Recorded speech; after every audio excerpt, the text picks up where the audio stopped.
District, Jordan and Tristan, Bryce Harper, Biden, Kanye, and more on this edition of Hot Topics and Hot Mess. For the latest in news, pop culture too. What you gonna watch? Hot Topics. From Capitol Hill, Beverly Hills. What you gonna watch? Hot Topics. Ashley on the mic, yeah. Hair done right, yeah. Nails done tight. Hot Topics. She got the 411 for you to digest. Stay tuned. Hot Topics is hot mess.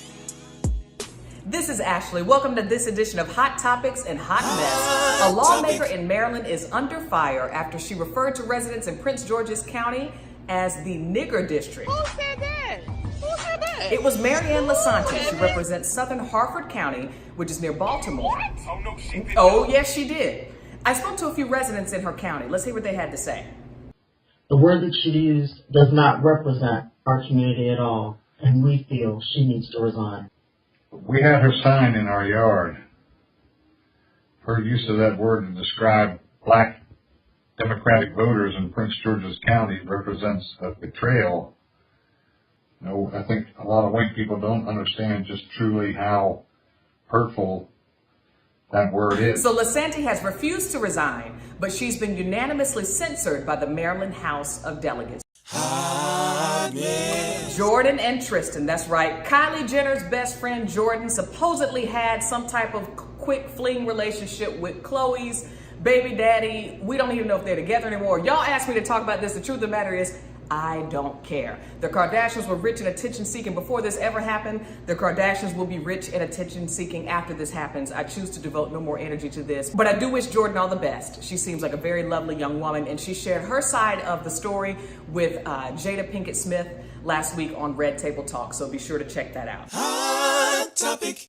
Lawmakers in the House passed a bill that would expand background checks for gun purchases. This is important because it stems from Democratic lawmakers in South Carolina who said that had Dylan Roof, had there been more time to do a thorough background check before he purchased a firearm, it's very possible the shooting of the Emanuel 9 in Charleston might have been avoided. Critics say that that's not entirely the case. There were a lot of things that were going on with the Dylan Roof case, but regardless, 9 innocent lives were brutally murdered in Mother Emanuel Church in Charleston.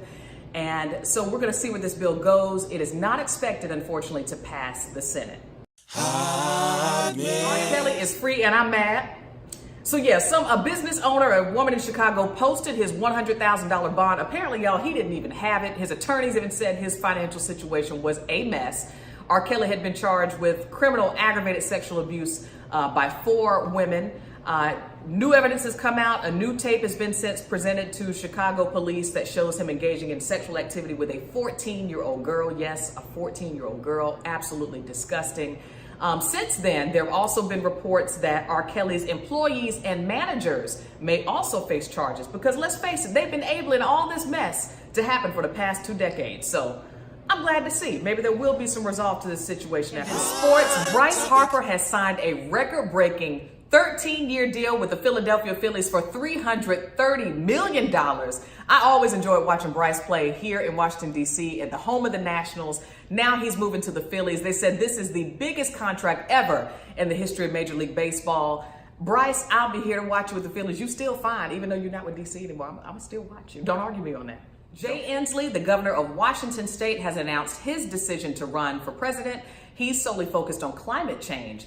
And also, good old Uncle Joe Biden. His family says they want him to consider a run, so he's definitely heavily considering it. This now brings the total number of Democratic candidates for 2020 to 6,312. This girl, when I was 3 years old, and what I love about her, she had so much soul. She said, "Excuse me, little homie, I know you don't know me, but my name is Wendy, and I like to blow trees, and from that time, I never blew her off. Brothers come from around town, I like to show her off. She like to act tough." All right, enough of me.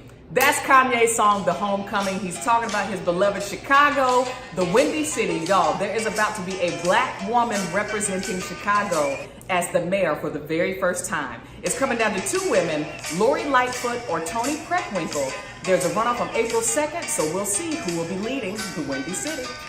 And speaking of Chicago and Kanye dropped a fire mix to Fred Hammond's This Is the Day. Fred, for those of you who don't know, is my all-time favorite gospel artist. He's been in the game for more than 30 years. And for one of his albums called Free to Worship, he has a song called This Is the Day, which is his modern take on the traditional song, This Is the Day the Lord Has Made. Let's take a look.